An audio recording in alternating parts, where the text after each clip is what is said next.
Assalamualaikum warahmatullahi wabarakatuh.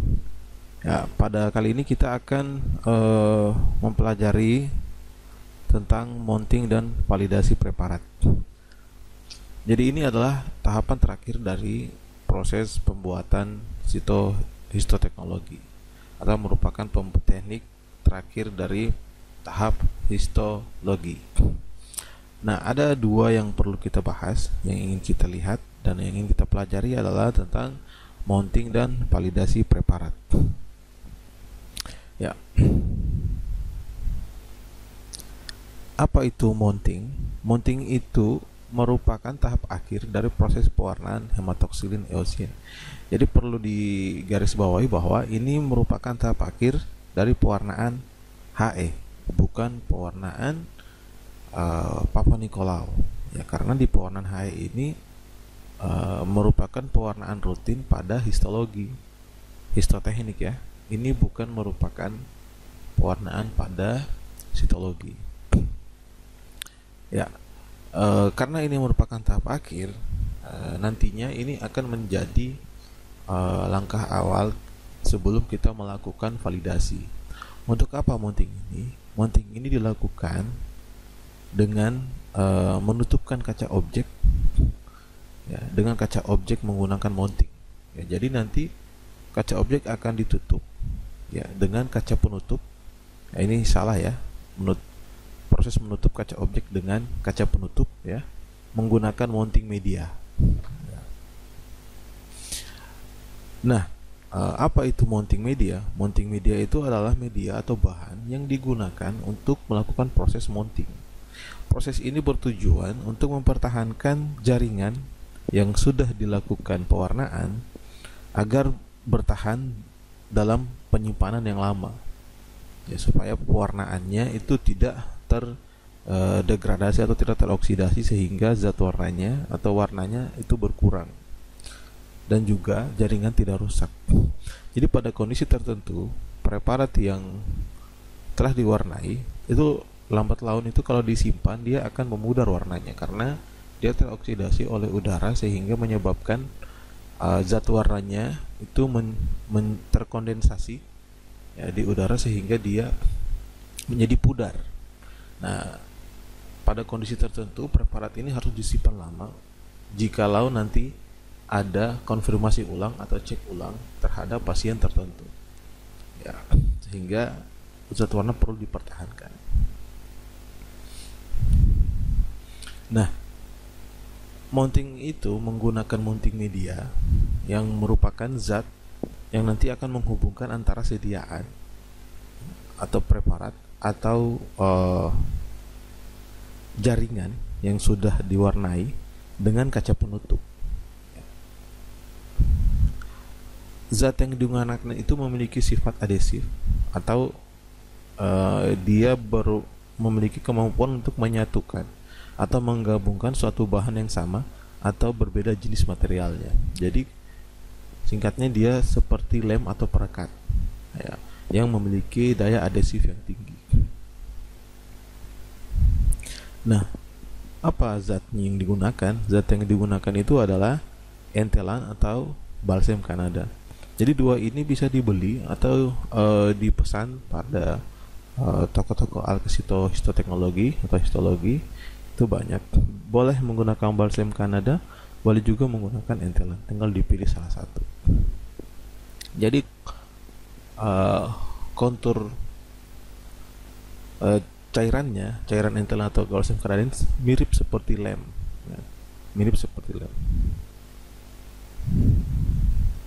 Nah, bagaimana prosedurnya? Prosedurnya melakukan mounting dan labeling itu dimulai dengan menyiapkan balsam Kanada atau entelan, ya, lalu diteteskan satu tetes larutan atau bahan mounting tadi, mounting media tadi, diteteskan di tengah, ya, di tengah sediaan, ya, di tengah jaringan yang sudah diwarnai. Setelah diteteskan satu tetes, lalu diambil degelas atau kaca penutup, diletakkan di tengah-tengah di atas tetesan tadi, ya.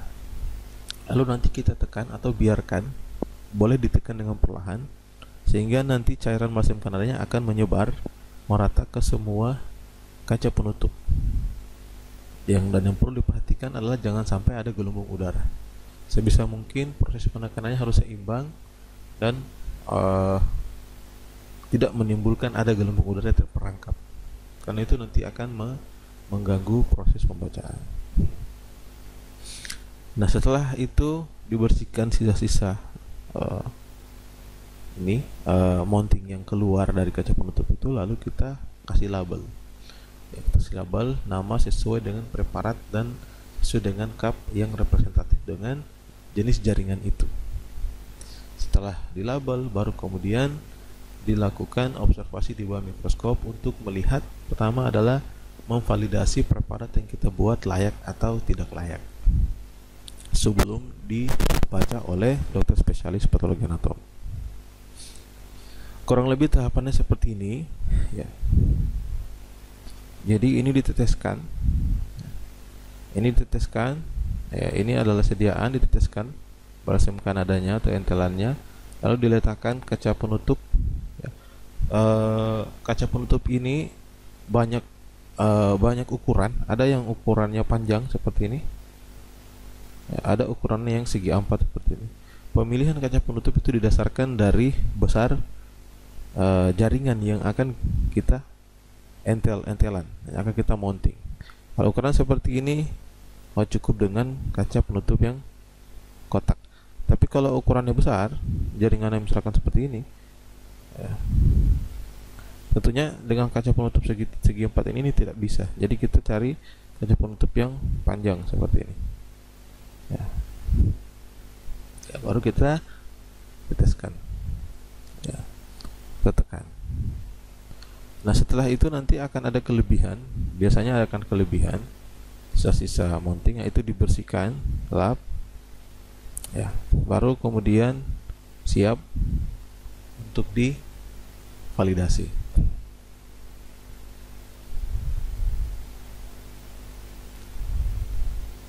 Nah, itu tadi sudah. Nah, kurang lebih seperti ini. Jadi ini yang warna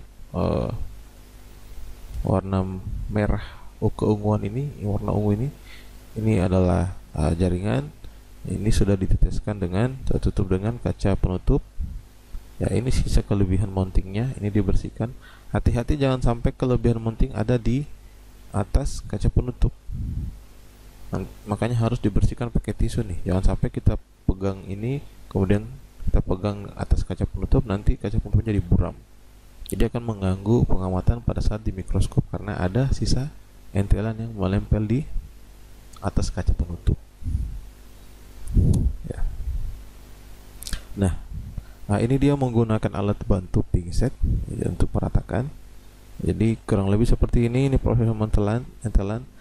Jadi mungkin bisa dipraktekkan dengan menggunakan preparat kosong terlebih dahulu ya, bagi yang ingin praktek.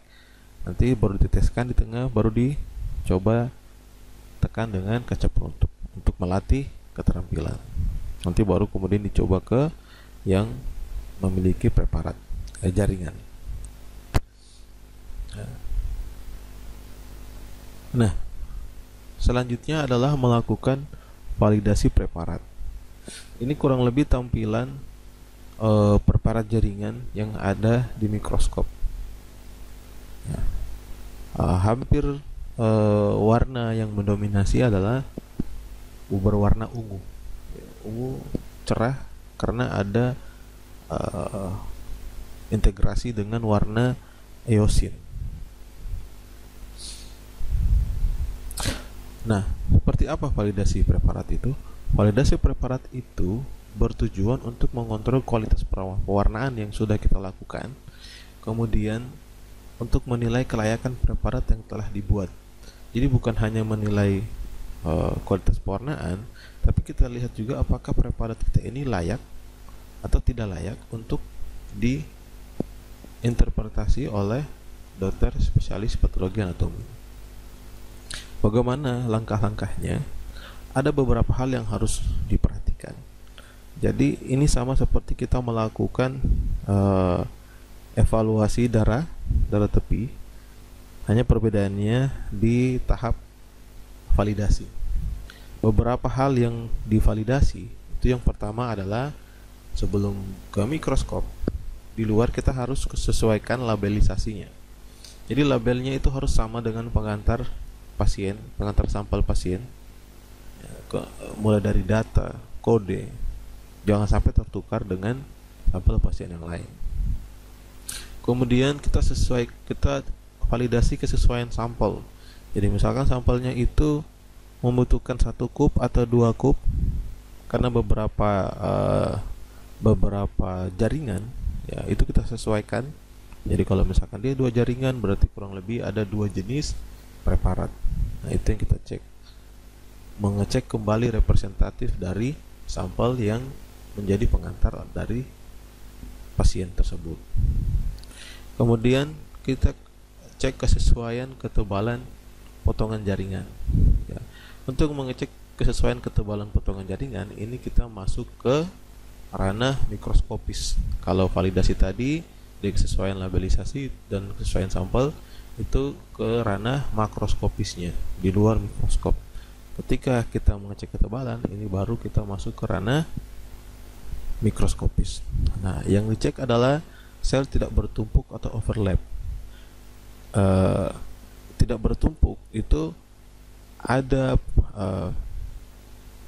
batas yang jelas antara si preparat di dalam. Jadi ketika kita mainkan makro dan mikronya, itu nampak jelas inti sel dan sitoplasmanya, terutama si inti sel. Kalau dia begitu tebal, nanti penampakan di makro dan mikro kita tidak bisa memfokuskan. Kita sulit memfokuskan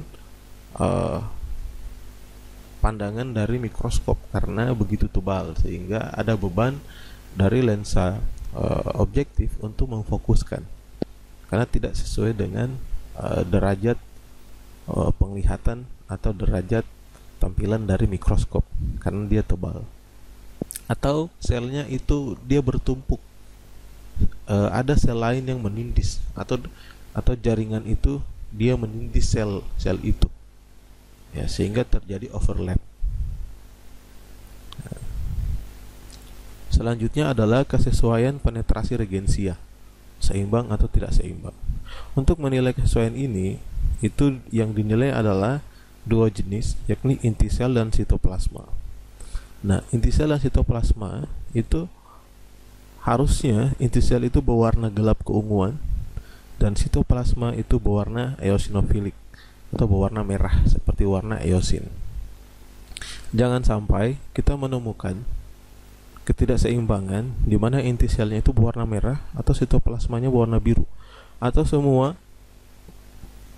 tampilannya itu inti sel dan sitoplasma sama berwarna biru, atau jangan sampai inti selnya juga berwarna merah, ya. Nah ini nanti kita akan laporkan. Ya, kalau dia terlalu biru biasanya itu, atau terlalu ungu gelap, nah itu berarti ada kelebihan bluing, ya, ada kelebihan proses bluing atau warna birunya terlalu berlebihan.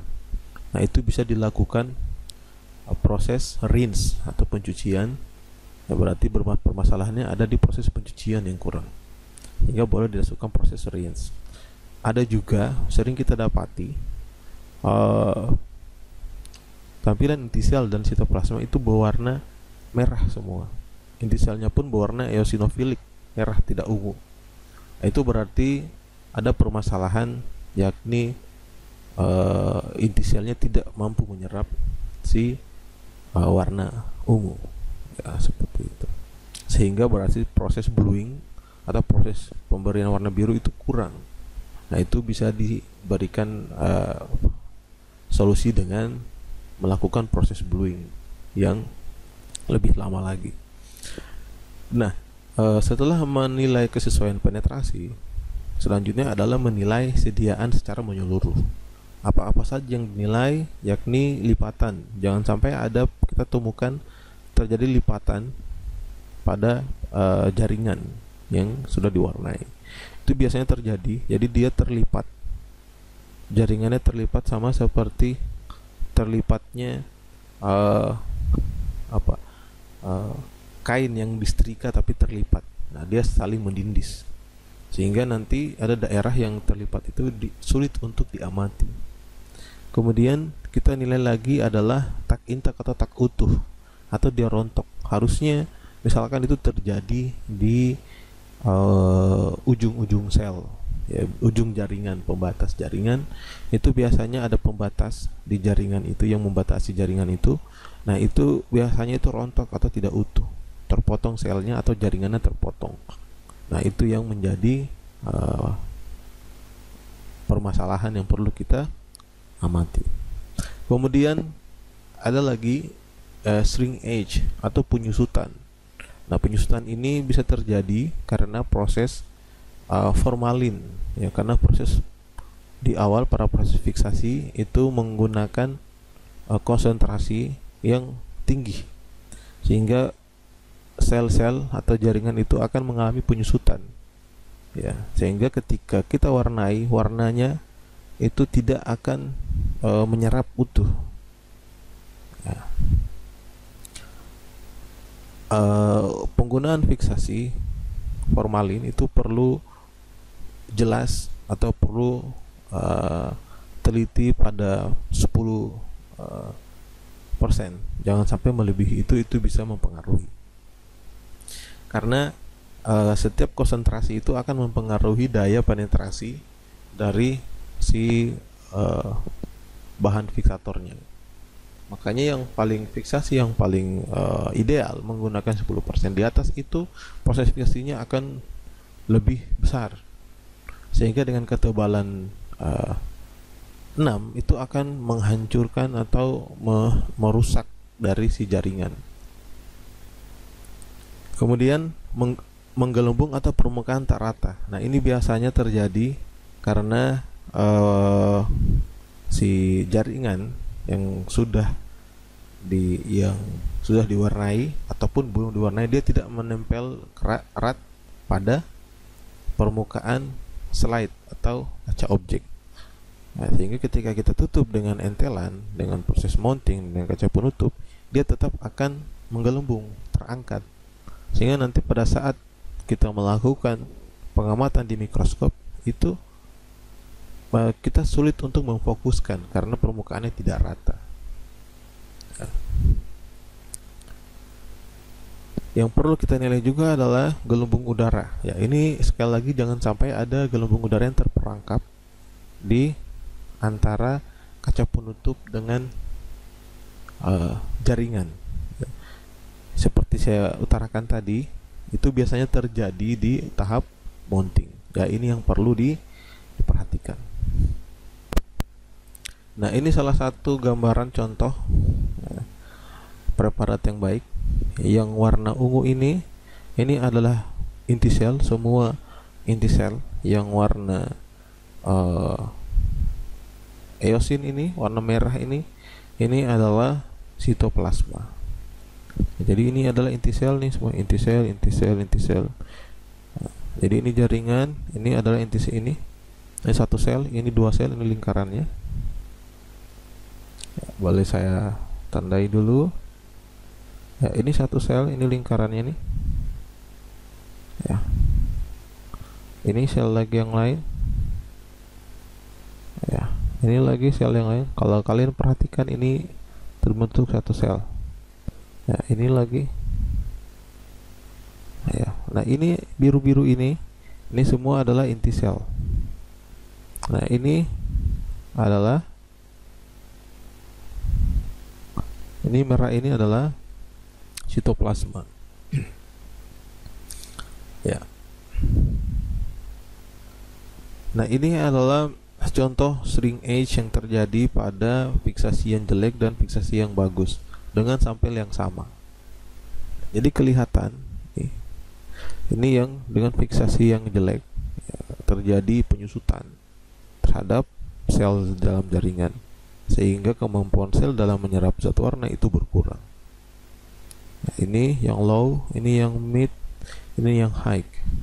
Ya.